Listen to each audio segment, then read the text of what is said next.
ಎಡಗೈಯೇ ಅಪಘಾತಕ್ಕೆ ಕಾರಣನ ದಿಗಂತ್ ಅವರ ಕಮ್ ಬ್ಯಾಕ್ ಅಂತ ಯಾಕೆ ಪ್ರಮೋಟ್ ಮಾಡ್ತಿದಾರೋ ಗೊತ್ತಿಲ್ಲ. 2024 ಕನ್ನಡ ಫಿಲಮ್ ಇಂಡಸ್ಟ್ರಿಲಿರೋ ದೊಡ್ಡ ದೊಡ್ಡ ಸ್ಟಾರ್ಗಳಿಗಿಂತ ದಿಗಂತ್ ಅವ್ರದ್ದೇ ಜಾಸ್ತಿ ಪಿಕ್ಚರ್ಗಳು ರಿಲೀಸ್ ಆಗಿರೋದು. ಎನಿವೇಸ್, ಈ ಪಿಕ್ಚರಲ್ಲಿ ನನಗಿಷ್ಟ ಆಗಿದ್ದು ಓಪನಿಂಗ್ ಕ್ರೆಡಿಟ್ಸ್. ತುಂಬ ಕ್ರಿಯೇಟಿವ್ ಆಗಿದೆ. ಡೈರೆಕ್ಟ್ ಸಮರ್ಥ್ ಕಡ್ಕೊಳ್ಳೋರು ತಗೋಗುರು ಮಜಾ ಇರುತ್ತೆ ಪಿಕ್ಚರು ಅಂತ ಒಂದು ಒಳ್ಳೆ ಫಸ್ಟ್ ಇಂಪ್ರೆಷನ್ ಸೆಟ್ ಮಾಡಿದ್ರು. ಆದರೆ ದುರಾದೃಷ್ಟವಶಾತ್ ಅದನ್ನ ಕ್ಲೈಮ್ಯಾಕ್ಸ್ ತನಕ ಉಳಿಸ್ಕೊಳಕ್ ಆಗಲಿಲ್ಲ.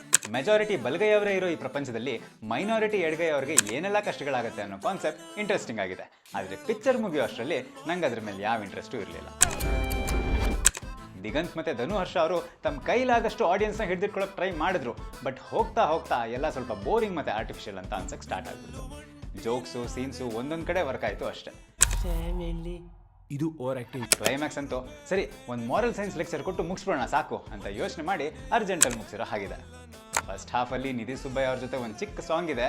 ಅದನ್ನ ನೋಡಬೇಕಾದ್ರೆ ಇನ್ನೂ ಈ ಕಣ್ಣಲ್ಲಿ ಏನೇನು ನೋಡ್ಬೇಕಪ್ಪ ಅಂತ ಅನ್ಕೋತಿದ್ದೆ. ಬಟ್ ಅಲ್ಲಿ thank you for your patience ಅಂತ ಒಂದು ಕಾರ್ಡ್ ಹಾಕಿ ಹೆಂಗೆ ಜೋಕು ಅಂತ ಡೈರೆಕ್ಟ್ರು ನಂಗೆ ಸ್ವಲ್ಪ ಸಮಾಧಾನ ಮಾಡಿದ್ರು. ಸುಮ್ಮನೆ ಇರಿ ಬ್ರದರ್, ಕನ್ಫ್ಯೂಸ್ ಮಾಡಬೇಡಿ. ಎಂಡ್ ಕ್ರೆಡಿಟ್ಸಲ್ಲೂ ಈ ಕಾರ್ಡ್ ಹಾಕಿದರೆ ಇನ್ನೂ ಸ್ವಲ್ಪ ಸಮಾಧಾನ ಆಗಿರ್ತಿತ್ತು. ಓವರ್ ಆಲ್ ಇದು ಡಿಸಾಸ್ಟರ್ ಡೆಬ್ಯೂ ಏನಲ್ಲ, ಡೀಸೆಂಟ್ ಡೆಬ್ಯೂ ಅಂತ ಹೇಳ್ಬೋದು ಅಷ್ಟೇ.